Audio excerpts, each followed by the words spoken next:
In a world like Black Clover, where overpowered and over-the-top characters exist in spades, characters like Finral are so refreshing in terms of additions to the series. His spatial magic isn't the most powerful, and he isn't the most physically gifted among the Black Bull squad. In fact, upon first glance, he doesn't seem like much of anything special when you first meet him. He comes off as utterly useless, which is something that the series makes a running gag of, in my opinion.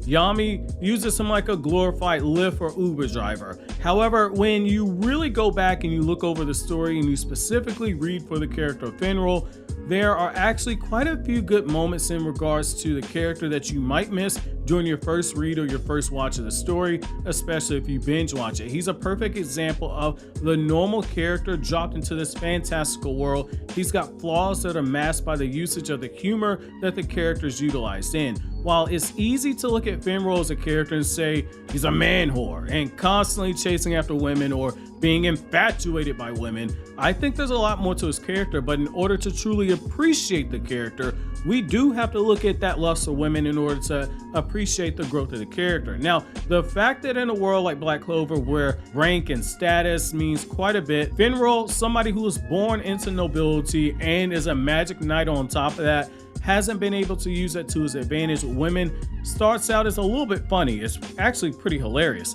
However, it's during Finral's battle with his brother Longris, who was possessed at the time, where we get to see the switch turn on the character. The guy who couldn't get a date and was pretty much useless in battle showed real guts in this battle with Longris, hopelessly outmatched, fighting against a superior magic knight and with no real shot to win. The fact that he continued to persevere through this battle was a true sign that Finral, or at least the Finral that we knew before, was dead, or at the bare minimum he was dying. For me, this was a great way to build a character up towards taking the next step in that character's growth. In order for there to be creation, sometimes you have to destroy, and that's exactly what Tabata did right here.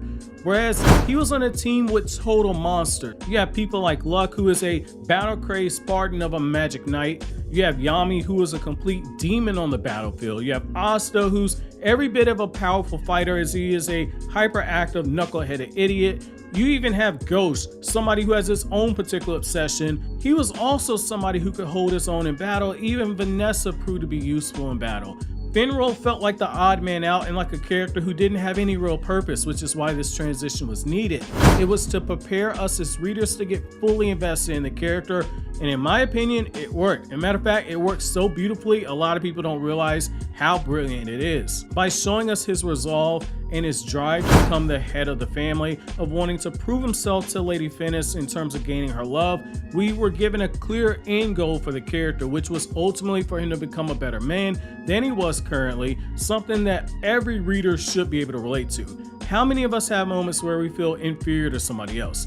Safe to say that's the case for a lot of us at some point in our lives. The inferiority either causes us to do one of two things. Either we put our noses to the grindstone and we work our way forward, or we just accept that we'll never be anything better than what we currently are. Well, what Black Clover did in this moment is that it allowed us to see the hopes and the dreams and desires of Finral. They were tangible. And matter of fact, they were something that I feel a lot of people should look at and say they were realistic.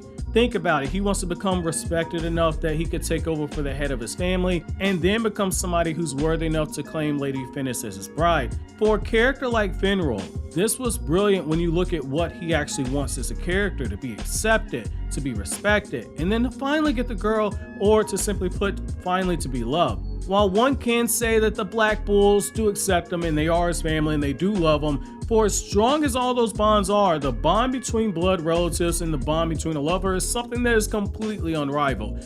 As human beings, that pride in your family and that desire to live up to your family legacy or expectations is something that we all struggle with to an extent, and for some of us, it's actually building a new legacy because of the one that our family has. It isn't a legacy for us to be proud of. It's something I personally can relate to. For Finral, getting that true acceptance from his family is the key to the character.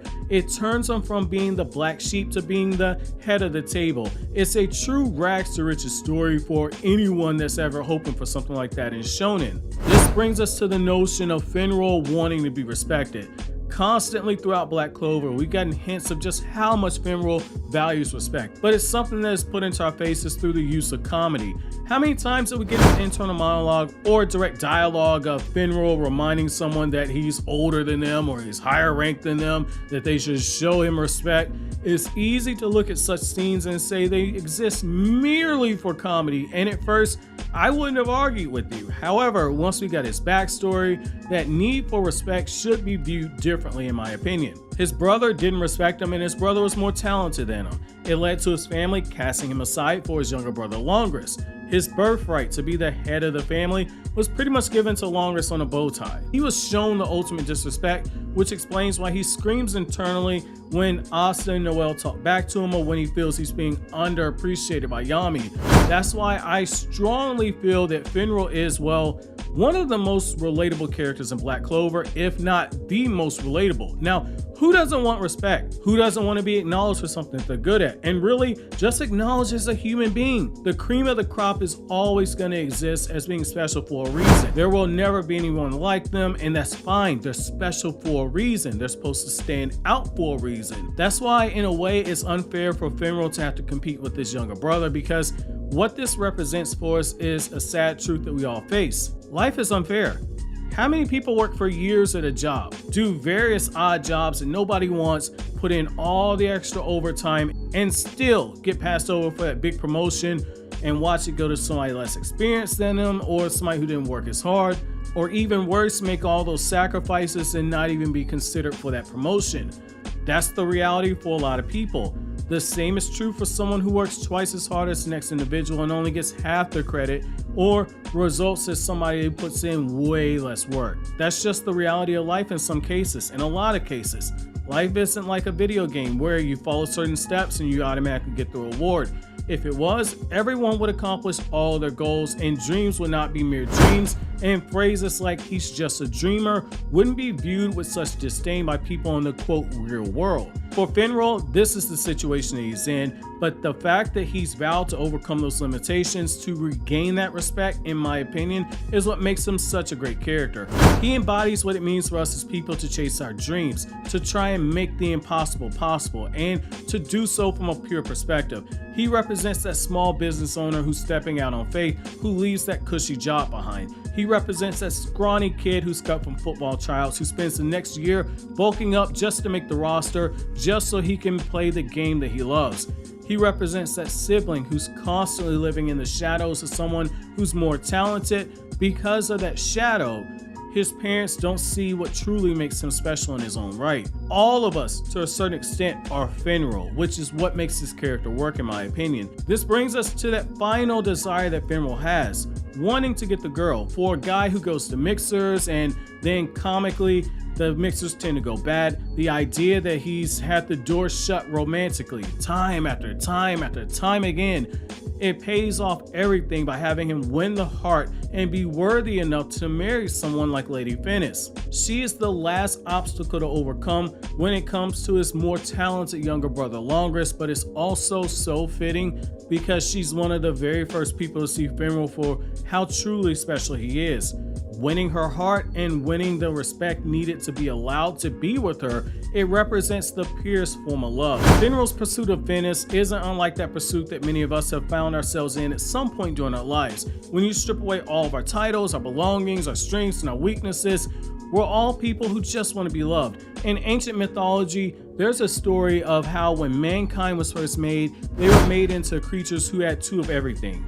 2 faces, 2 sets of limbs, 2 hearts. The gods played a cruel trick by splitting these men in half. They would watch as man would seek out his other half, his soulmate, his twin flame, and laugh cruelly at those who missed that reunion with their better half. It's why in fiction we have so many stories where wars are fought over the love and affection of a woman. Like for instance, Helen of Troy being stated to be a woman so beautiful that she had the face that launched 1,000 ships in the war. It's why misconnections are so huge in our own lives and why so many romance movies use that as a theme. It's why we have to ask ourselves sometimes, what would happen if we go one option or another on a date? That pursuit of love, that pursuit of happiness, that pursuit of acceptance is something precious in this situation. The idea of Finral being able to end up with one of the people who first accepted him, first noticed him, and in so many ways was willing to wait for him, it makes that payoff so earned in my opinion. We now have something to latch on to when it comes to Finral,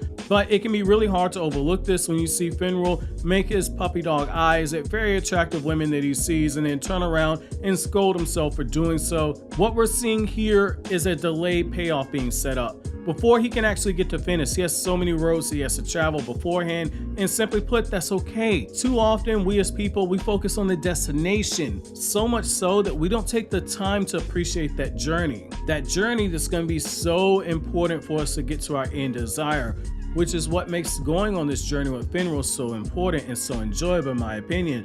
To a certain extent, there's a little bit of Finral in all of us, and watching him go on this journey is a reminder that everyone's journey is different. While it can be easy to latch onto the main character Asta, who aspires for total greatness, to be the Wizard King of the Clover Kingdom. Not every journey has to be undertaken for grand reasons. Sometimes wanting the simple things like acceptance and respect and love, while not as flashy, they can make for just as an equally enjoyable journey. However, that's me for this video essay on Finral. Make sure to subscribe, not just for Black Clover content, but other anime as well. I upload every Tuesday and Thursday and the occasional Saturday, so make sure to check back on the channel for new videos. As always, guys, if you like anything I had to say, don't forget to comment, rate, subscribe, and share. Thank you so much for watching to the end. Have an awesome day, guys.